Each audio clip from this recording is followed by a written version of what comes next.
എന്താ എന്താ ഇവിടെ? സുഗതനെ നശിപ്പിക്കാൻ ഈ മഹാഭാവി ഗൂഢോത്രം ചെയ്ത് കുഴിച്ചിട്ടു. കുട്ടികൾ മണ്ണുവാരി കളിച്ചപ്പോ കുഴിച്ചിട്ട ചെമ്പോടെ കിട്ടി. ശത്രുവിനെ നിഗ്രഹിക്കാനുള്ള ശക്തി നാം ഈ തേങ്ങയിലേക്ക് ആവാഹിച്ചിരിക്കുകയാണ്. തൊട്ടു പ്രാർത്ഥിച്ചോളൂ. തേങ്ങയിൽ തൊട്ട് പ്രാർത്ഥിച്ചോളൂ. എന്നെ കൂടോത്രം ചെയ്ത് നശിപ്പിക്കാൻ ശ്രമിച്ച ആ നായിന്റെ മോന്റെ തലമുണ്ട പിളർന്ന് ചാവണേ. പൂജാകർമ്മ വേളയിൽ അസഭ്യം പുലമ്പരുത്. എന്നാ മഹാന്റെ ശിരസ് പിളർന്ന് അന്തരിക്കണേ. ഈ പൂജ സുനാമണി കഴിഞ്ഞ് തേങ്ങ നിലത്തെറിഞ്ഞുടയ്ക്കുമ്പോ ഇവന്റെ തല പൊട്ടിത്തെറിക്കും. തലയും തലച്ചോറും തൂത്തുവാരി കഴുകാൻ സോപ്പും വെള്ളവും ചൂലും കരുതി വെച്ചോ അവൻ പറഞ്ഞാരേ.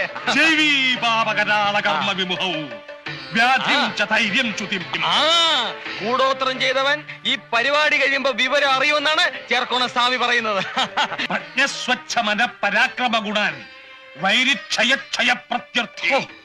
കേട്ടോ, ആക്രമിക്കാൻ വന്നവൻ ക്ഷയരോഗം വന്ന് കൊരച്ചു ചാവുമെന്ന്.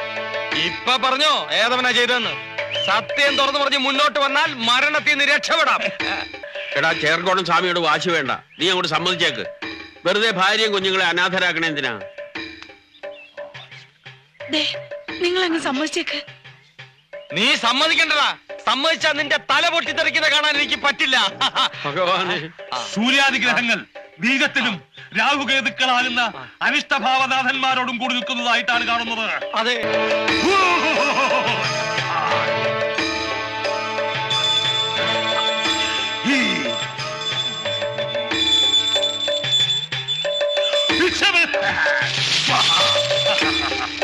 വേദമന്ത്രധ്വനികളുടെ ഊർജം ഈ തേങ്ങയിലേക്ക് ആവാഹിക്കപ്പെട്ടു കഴിഞ്ഞു. പരീക്ഷണം മതിയാക്കൂ. ദുഷ്കർമ്മി മറവിലേക്ക് പുറത്തു വരൂ. തേങ്ങ ഉടക്കി സ്വാമി. എങ്കിൽ അനുഭവിച്ചു. ഞാൻ ദാ പൊട്ടിക്കാൻ പോകുന്നു. ഇപ്പൊ പൊട്ടിക്കും. അടുത്ത നിമിഷം പൊട്ടാൻ പോകുന്നു. ഇപ്പൊ പൊട്ടും. ഇപ്പൊ പൊട്ടും. അടുത്ത നിമിഷം പൊട്ടിച്ചത് പൊട്ടുന്നു. തനിക്ക് പൊട്ടിക്കാമെങ്കിൽ ഞാൻ പൊട്ടിക്കാവിടോ. അയ്യോ,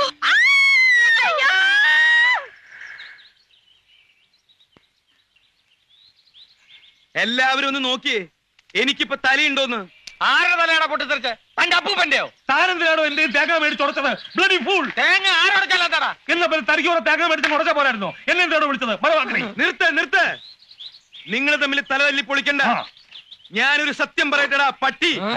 ആരാണ് ഇവിടെ കുഴിച്ചിട്ടതെന്ന് അറിയോ? ഞാൻ പറയാം. കേക്കണോ കാർന്നോരെ? കേക്കണോടാ? ഞാൻ പറയാം. ഞാൻ തുറന്നു പറയാം. ഞാനാ ഇതിവിടെ കുഴിച്ചിട്ടത്. ഓടോ. ഇത് മാത്രല്ല, ഇതുപോലുള്ള മാരക മന്ത്ര തകിടുകൾ ഈ വീടിന്റെ പല ഭാഗത്തും ഞാൻ കുഴിച്ചിട്ടിട്ടുണ്ട്. കണ്ടുപിടിക്കാൻ എത്ര വലിയ മന്ത്രവാദി വന്നാലും ഒന്നും നടക്കില്ല. 5 പ്രാവശ്യം നീയോ നിന്റെ കുടുംബമോ അതിനെ മറികടന്നാൽ ദേഹമാസകലം പുണ്ണ് പിടിച്ച് പഴുത്ത് പുഴുത്ത് ദ്രവിച്ചിട്ടാവും. കൂടോത്രം ചെയ്തവരെ ശിക്ഷിക്കാൻ ഇന്ത്യൻ ഭരണഘടനയിൽ വകുപ്പിലിട പുല്ലേ.